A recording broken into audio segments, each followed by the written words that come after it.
নমস্কাৰ বন্ধু বান্ধৱীসকল, মই আজি লৈছোঁ ক্লাছ 8ৰ মেথছৰ 6 নম্বৰ বৰ্গ আৰু বৰ্গমূল স্কোৱাৰেছ এণ্ড স্কোৱাৰ ৰুটছ 6.1ৰ যি অনুশীলনী আছে আমি এতিয়া কৰিম।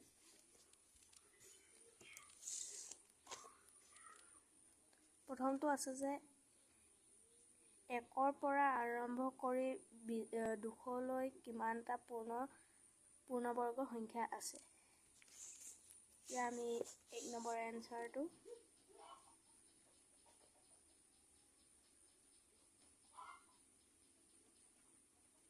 তোমালোকে লিখিবা 14টা। তোমালোকে চাবা হা। এতিয়া চোৱা 1ৰ পৰা 15লৈকে চোৱা, 200টা সংখ্যাৰ ভিতৰত এতিয়া আমি হিচাপ কৰিম 1 2 3 4 5 6 7 8 9 10 11 12 13 14। এইটো 200 চাই ডাঙৰ হয়, এইটো কাৰণে ধৰিব নালাগে আমি। এতিয়া হ'ব 1 নম্বৰ এনচাৰটো হ'ব 14টা। 2 নম্বৰটো আছে তলত দিয়া সংখ্যাবোৰক বৰ্গ কৰিলে এককৰ স্থানত কি অংক থাকিব। আমি 2 নম্বৰটো কৰি চাওঁ।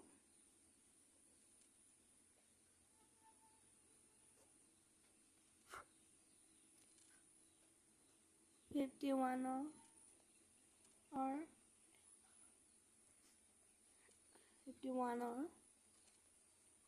বৰ্গ সংখ্যা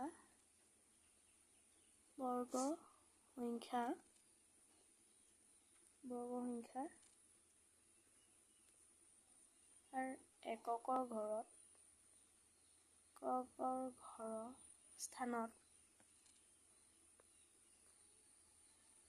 এককৰ স্থানত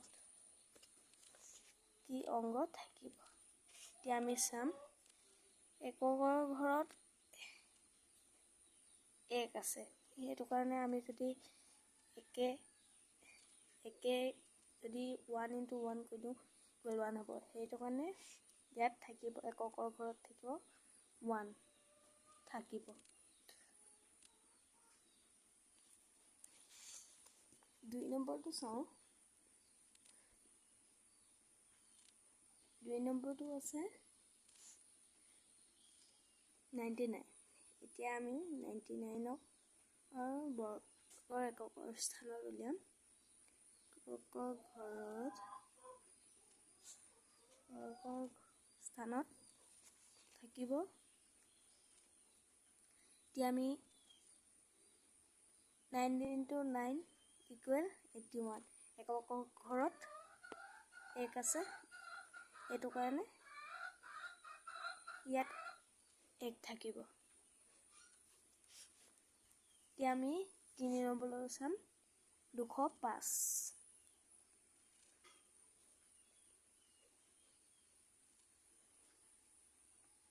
205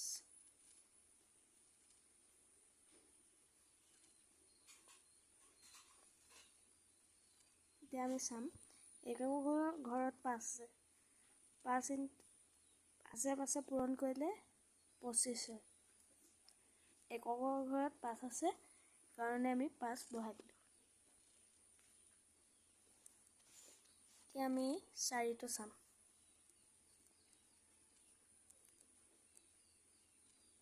3400।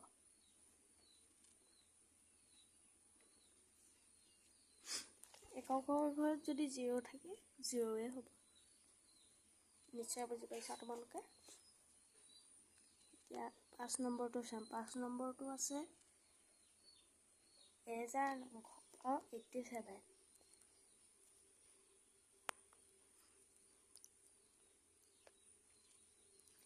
এককৰ ঘৰত 7 আছে। যদি এককৰ ঘৰত 7 থাকে আমি 7 × 7 = 49। এককৰ ঘৰত 9 আছে, সেইটো কাৰণে আমি 9 বহাই দিম। 9। এতিয়া আমাৰ 2 নম্বৰ হেৰিটো কুৱেশ্যন এনচাৰখিনি হৈ গ'ল। এতিয়া আমি 3 নম্বৰটো আছে তলৰ সংখ্যাবোৰৰ পূৰ্ণবৰ্গ নোহোৱা কাৰণ উল্লেখ কৰা। এতিয়া তোমালোকে এটা টোকা লিখি থৈ দিব পাৰা। তো লিখি থৈ দিয়া, অতি পৰীক্ষাত আহিলে এইটো কৰিবলৈ ইজি দিব। এককৰ ঘৰত যদি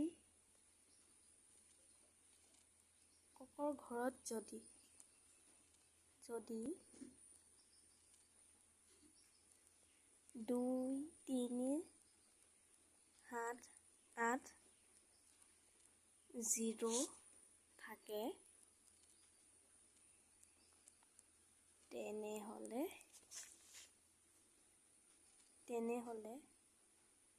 ই পূৰ্ণবৰ্গ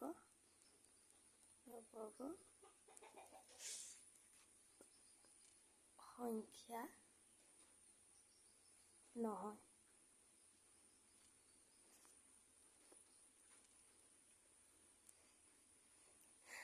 এইটো তোমালোকে 3 নম্বৰ এনচাৰটোৱে হয়, তোমালোকে লিখি দিব পাৰা। এইটো টোকা হয় আচলতে, কিন্তু 4 নম্বৰ এনচাৰটো ইমানটো শ্বৰ্টকৈ তোমালোকে কৰি থ'ব পাৰা। তো এতিয়া আমি 4 নম্বৰটোলৈ যাওঁ। 4 নম্বৰটো একটো আছে 5টা সংখ্যা লিখা যাৰ বৰ্গ যুগ্ম। এতিয়া চাবা তোমালোকে বৰ্গ সংখ্যাবোৰ কোনবিলাক? এতিয়া বৰ্গ সংখ্যাবোৰ 2, 4,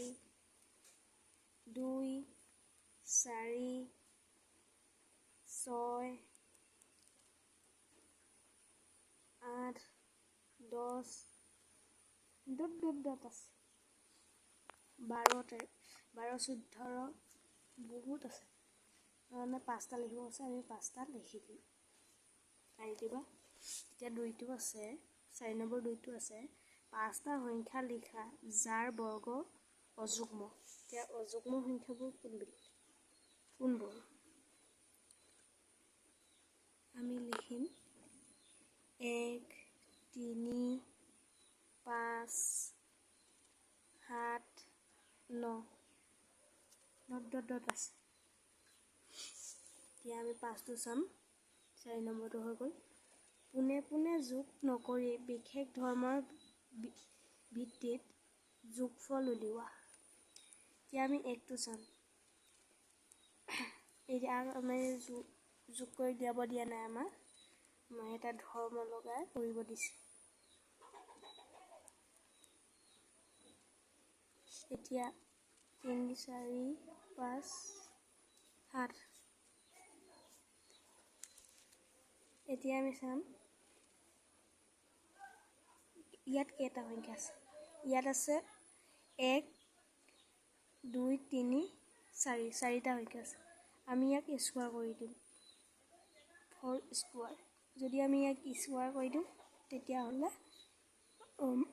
4 পূৰণ কৰিলে 16 হৈ যাব। 1 নম্বৰ এনচাৰটো এইটো। তোমালোকে এইটো যোগ কৰি চাবা, যোগ কৰিলেও এই 16 ওলাব। এতিয়া আমি 2টো চাম।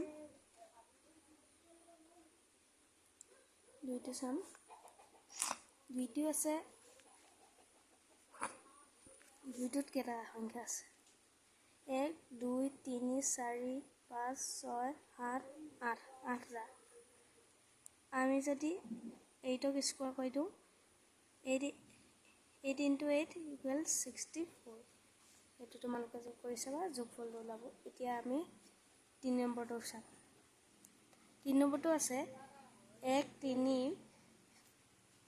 আছে।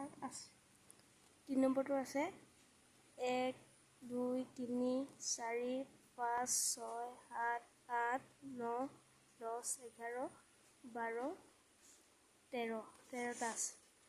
আমি যদি 13 পূৰণ কৰি দিওঁ